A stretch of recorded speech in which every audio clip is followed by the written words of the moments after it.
مين قالك إن المانجا والموز ممنوعين تماما؟ ومين قالك إن في فاكهة لازم تكون ممنوعة لمرضى السكري؟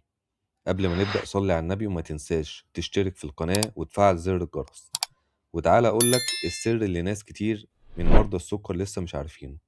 الحقيقة إن المشكلة مش في الفاكهة نفسها، المشكلة في الكمية اللي بناكلها. في الفيديو ده هتعرف إزاي تاكل الفاكهة بدون خوف، وإيه هي الكميات المسموحة بالجرام، وليه رقم 15 جرام كربوهيدرات هو السر الحقيقي اللي بيعتمد عليه أطباء التغذية والجمعية الأمريكية للسكري. والأهم هتعرف إن في فواكه كنت فاكرها ممنوعة لكنها مسموحة بذكاء. لكن قبل ما نتكلم عن الفاكهة، لازم نتكلم عن البطل الحقيقي لتنظيم السكر. الخضروات الغنية بالألياف بتساعد على تحسين الشبع وتقليل ارتفاع السكر وتحسين الهضم وتقليل الجوع المفاجئ. وطبقا لنظام المجموعات التبادلية، الحصة الواحدة من الخضار تساوي نصف كوب خضار مطهي أو نصف كوب عصير خضار طازج. أما الخضروات الورقية زي الجرجير والخس والسبانخ فدي ممتازة جدا وتقدر تعتمد عليها بشكل كبير داخل وجباتك. ودلوقتي ندخل على أهم معلومة في الفيديو كله. الحصة الواحدة من الفاكهة لمرضى السكري لازم تحتوي على 15 جرام كربوهيدرات وتديني حوالي 60 سعر حراري.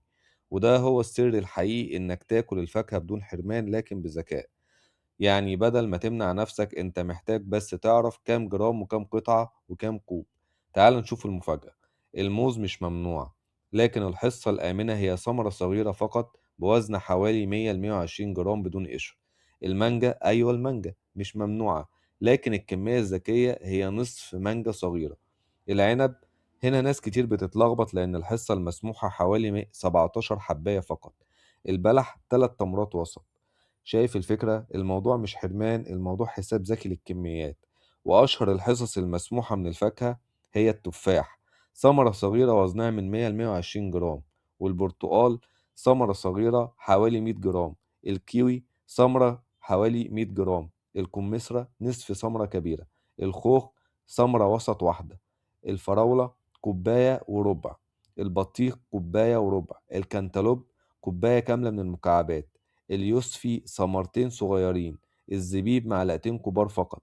أما الجريب فروت فنصف ثمرة كبيرة يعتبر حصة كاملة.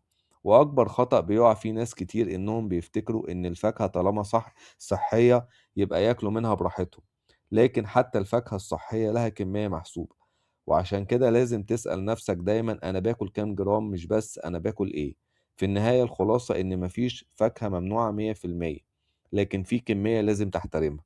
وكل الأرقام اللي قلناها النهاردة مبنية على نظام المجموعات التبادلية المستخدمة في تنظيم التغذية لمرضى السكري.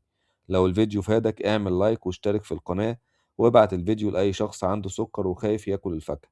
واكتب لي في التعليقات ايه أكتر فاكهة كنت فاكر إنها ممنوعة. أشوفكم على خير ودايما صحتك في الأمة.